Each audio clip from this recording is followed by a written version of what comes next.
Hi everybody, welcome to the Witching Week. Today is episode number 26 and I am your host Ren. So I can't believe we've done 26 of these episodes. That's 6 months or half a year. When I look back, I realise I've been cold for an entire 6 months. So I'm really looking forward to being warm for the next 6 months. Thank you very much if you have been with me on this journey from the beginning. Thank you if you drop in now and then and have a watch. For those of you who are new and haven't been here before, I do a witchcraft video on a Tuesday on a subject. I've only just started those, and on a Friday this is just basically sit and have a cup of tea, burn some incense, and I talk about a load of subjects, witchy or otherwise, and it's just an opportunity for me to have a bit of a ramble really. So welcome if you've not been here before. If you like what you see, please hit the subscribe button and hit the bell notification icon. That way you'll never miss another video, and it tells YouTube that I'm worth showing to other people, and that helps out fellow witches and pagans. So today I'm drinking hot chocolate because it is still quite cold in here. I expect as we move into the summer I will probably ditch the tea, and I'm burning some angel style incense by a company called Zamzam. So my friend from my moot gave me these, and it took me a moment for the penny to drop. So they're called angel style, and I thought I really recognise that smell. Like, I wonder why they're called angel style. They smell of the perfume Angel by Mugler. So if you like that perfume, then I highly recommend them. But if you just like incense in general, this is a really lovely incense. They're a lot longer than most incense sticks, and they smell so strongly that you don't even really have to light them. You can just put one in the holder and it will just fragrance your entire room. So yeah, so they're really lovely. Thank you, Luke. So what's been going on in terms of us in the UK? We had some horrible news this week. There's a lady called Nicola Bulley who's been missing. She was missing for sort of 3.5 weeks, and they found her body this week. So that was really sad. I bring this up because I'm really shocked with everything that I've seen on social media. You know, I know it's natural for people to want to talk about things and to share their ideas and their views, but I really feel so sorry for her family, because people were just making accusations, coming up with conspiracies. There were psychics who were saying, oh yeah, I said where she was, but actually saying that just after she was discovered, which I think is disgraceful, using that for self-promotion. And it's really just been a not very nice period in the UK. Some details about her were released that weren't very complimentary. I have since seen that the family knew the police were going to release those details because they were sick of the speculation, and some people were threatening to sell stories. So the police said that she was vulnerable for a number of reasons, but I just think what a sad chapter. So I've lit a candle for Nicola Bulley on my altar this week. I've sent her some thoughts. May she travel well, and my thoughts now with her friends and family. And I'm just really sorry that, that they have been subject to everything that they have in the last few weeks. Spring cleaning. So we've had a lot of sunshine. It's been quite warm. We've had a lot of frosts as well. I think they might have finished now, but we've had some really warm days. I've been able to do some laundry outside and dry it. I know that is such a sad thing, but when you are struggling to get your washing dry and you've got the opportunity to put it outside and have the wind dry it, it's just really wonderful. So that has given me a huge boost this week. And I'm just very much feeling that need to clear and cleanse, open the windows, let some air blow through. I've been going through my cupboards and just getting rid of stuff that emotionally I've held on to for quite a few years. It's no secret that I get really quite easily mentally overwhelmed. I think that is a part of chronic illness, but I've been so overwhelmed, and I've sat on these stamp sets for years, like literally hundreds of them. And it's taken me till now to actually get them out, photograph them, sell them. I just wish I'd done it before, when the economy was a lot better and people had money to buy, because I would have got, most of my money back. But I have managed to shift quite a bit, and I just feel like I'm just clearing that stagnant energy and making space for new things, making space for new beginnings, making space for me to put my energy elsewhere, especially as I am, you know, starting to make these videos and things like that. I need other things in the background to be sorted. So we're about 3.5 weeks from Ostara. It's February the 24th today. Happy birthday to my sister Hazel, it's her birthday today. And it falls on the 20th of March, Ostara, at 21:24 hours. It is a point of balance where day and night will be the same length. And then obviously, as we move past that day, the balance will be tipped and we will have more light, more hours of light than we will have dark. So for all of us that really, really struggle in the cold and the dark and look forward to the spring and the summer, this is a really big moment coming up. I'm going to be doing a video on a ritual. So I'm giving you guys notice now so that if you want to take part you can. I'm going to release that video before Ostara, but all you need is a purple candle and something to mount the purple candle in. So obviously like a candlestick or a bowl or a plate. Now ideally you would do this ritual outside if you can find a little sheltered spot, or you can do it inside, it doesn't matter. You can just adapt it to suit you. I'm calling it a ritual.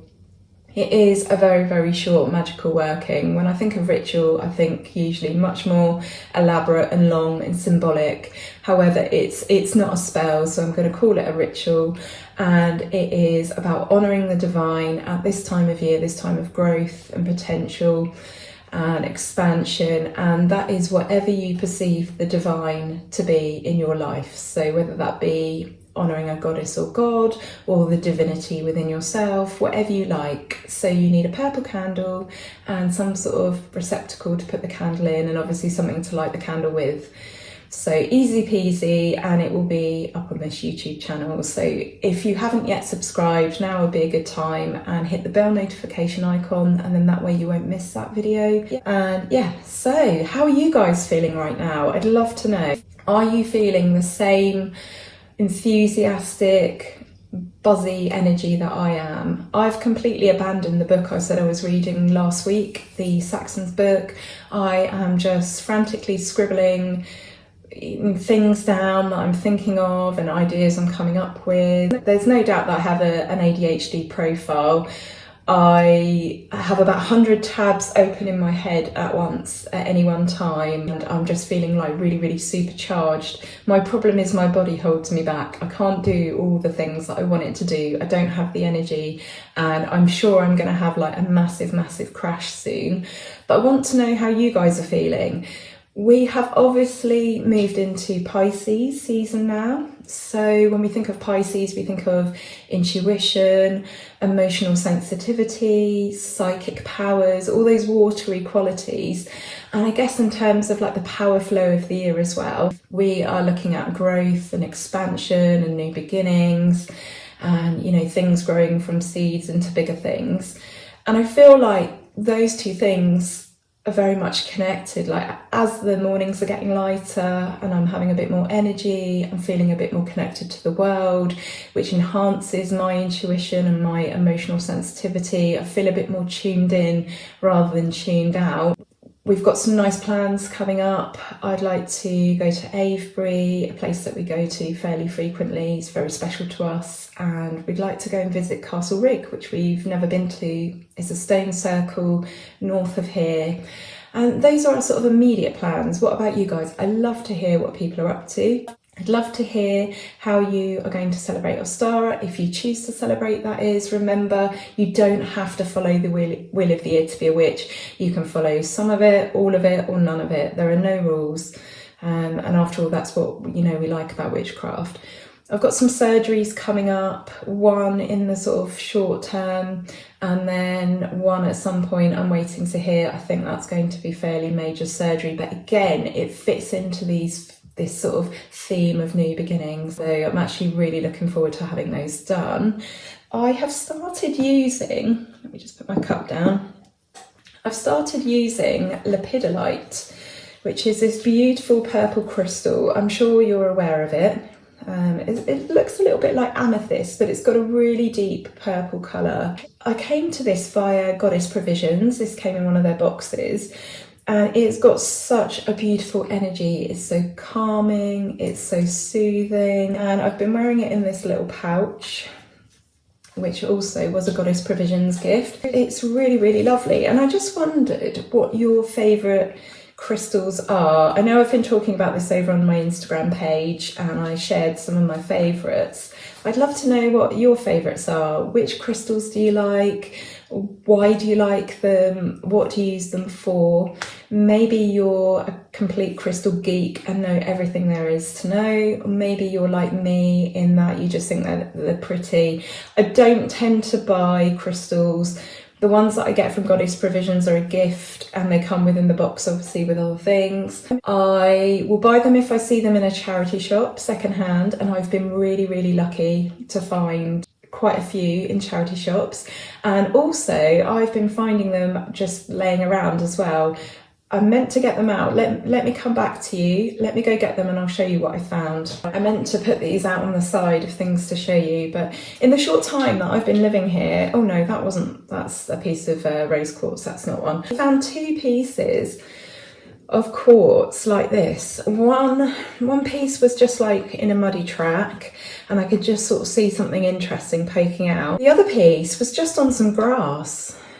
We were just out by Rutland Water actually, and yeah, it was just sort of laying there on the grass randomly. And then this one, now I don't know if it's aventurine or what, some people have suggested that, but it's green in colour. In fact, it's got quite a rich green colour, and it's, as you can see, it's quite big. It's as big as my palm. So I found this in cemetery grounds, not near any graves, not near any graves at all. I don't think it's been left by anyone. This was poked in a tiny, tiny corner in some trees. I was trying to get to some rubbish that had been discarded over the cemetery fence, and it was actually buried deep in the mud, save for about maybe that much. And I saw the green colour and I thought, what's that? And so I rubbed some of it off, and then I realised it was a green stone. But again, nowhere near any of the graves, quite a long way from them, and buried quite deep, but with just enough to have a bit of green poking out. And I couldn't believe it. Yeah, I don't know why I've been so lucky here. Never used to find any rocks at all like that in Surrey. I mean, obviously I'd find rocks and sticks and other little things like that, but huge chunks of quartz, and then whatever this crystal is. So tell me, have you ever found any amazing crystal? I know that in certain areas, like other people that have left comments on this, so like in Sweden, my friend finds amber, and I know that in the US there are some interesting finds to have, but in the UK, which, don't get me wrong, it's really, really beautiful, it's a wonderful place, but you don't really find anything that exciting. So yeah, it's really strange. Since we moved here, I just seem to find amazing rocks everywhere.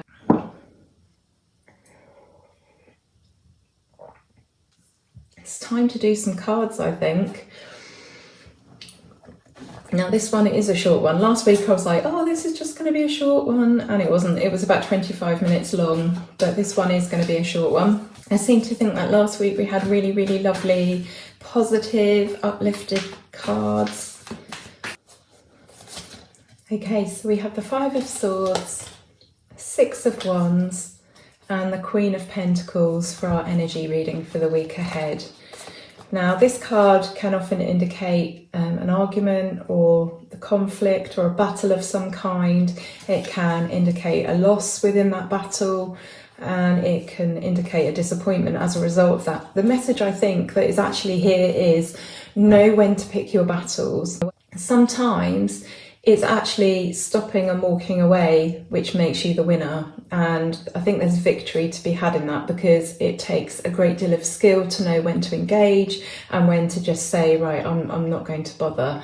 So you can walk away, you can just decide not to engage, and you can still be the victor, because sometimes it's just not worth your peace. Sometimes when people are especially committed to being difficult and to fighting and to causing that conflict, honestly, just don't engage in the game. I think it's still possible to be nurturing and compassionate and have that humility for other people and to do everything you can for people, but it's important to have those boundaries, and it's important for other people to know that. And I think you'll have every right to hold your head high this week, regardless of the stance that you take, whether you choose to fight or whether you choose to walk away. I'm wishing you a wonderful week, as always, and I look forward to being back next Friday with another episode of The Witching Week. I've got lots of videos coming up. Like I think I mentioned earlier on in the video, I can't remember because I've done lots of takes of this.